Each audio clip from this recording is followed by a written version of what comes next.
Delicioso. Okay. Welcome to the second half, the unexpected second half of the Ruquet.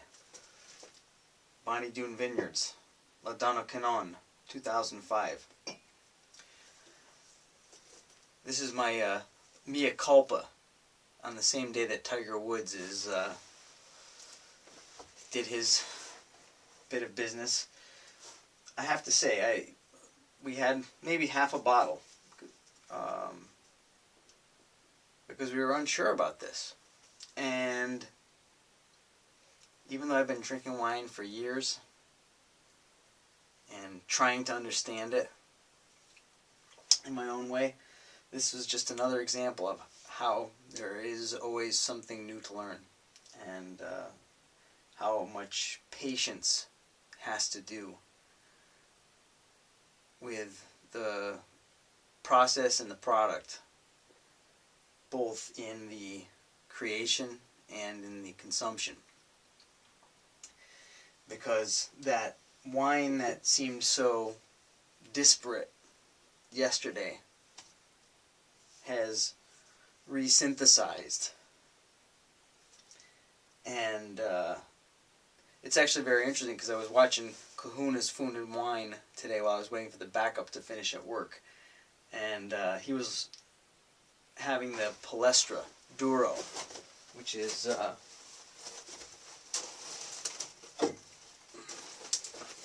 this one, which he probably got locally, but we got via Wine Library because I don't think it's available up here. Oh, I should talk to some people about that. Palestra 2007, very nice. But he talked about how he left it for a day and came back and it was a much more together wine. Now that's a, $7, $8, $9 bottle of wine depending on where you are. And this one, I think when we saw it as a clearance deal, supposedly a $20 bottle, and I think we got it for $8.99 or something like that. And I saw somebody with it telling us a similar story about a 2004 for $4.99, which seems crazy. I'll have to go try and find that again and point to that link. But this this wine, the roses are back again. They're rusted, but they're there. Rusted Roses. That's probably a good name for a rock band or something. But on the palate, what was so disjuncted yesterday,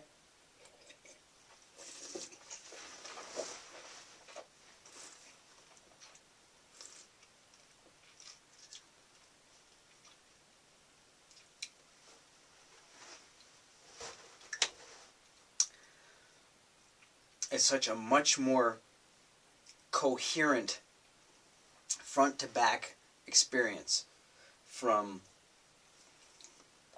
this initial rusted fruit attack. It's like rusted raspberries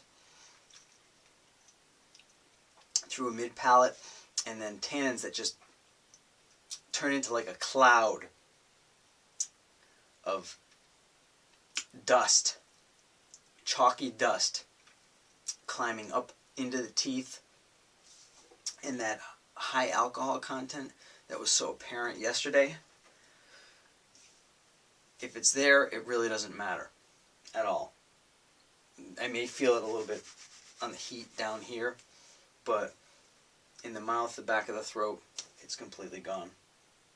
And even though, yes, this is a wine that you can read through, hopefully I've done an intro that shows that, and I'm glad that this hasn't been, the first half hasn't been posted yet, because this way the mea culpa comes out at the same time as the misconception. But I have to say, I'm really sorry that there's not any more of this in our cellar. And if I ever got a chance to talk to Randall Graham, I'd love to know what the story of the Ruquet is, and whether they got it over there and brought it here as wine, or they brought grapes over and made wine here.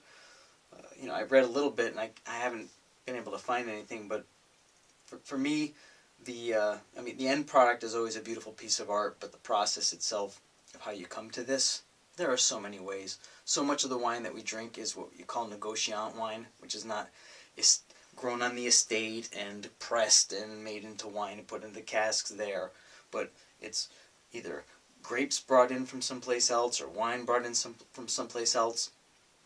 It's a very complex world, and I'm always amazed at the rare bargains that you can find, and I have to wonder why so much of the Ruquet wound up on clearance, and if it's just because of our immature North American palates that we can't wait more than 24 to 48 hours to drink a bottle of wine, and so therefore works of art wind up getting spilled or turned into sangria because they need some time. So, anyways, Chindan.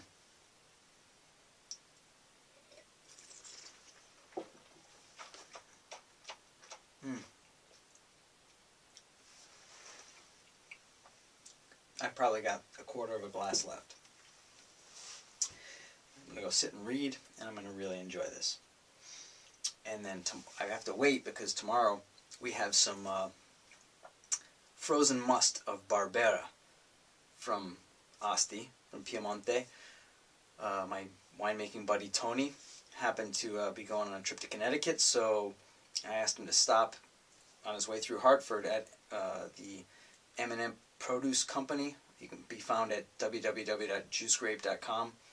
And I've gotten Chilean grapes from them, and I've gotten some equipment from them. They're really nice folks, and so we just wound up with a pail of must that we'd give a try to. And hopefully, within 9 months to a year, we'll be enjoying some Barbera d'Asti. In the meantime, we'll say goodnight with this other Piemonte gem, and molto grazie.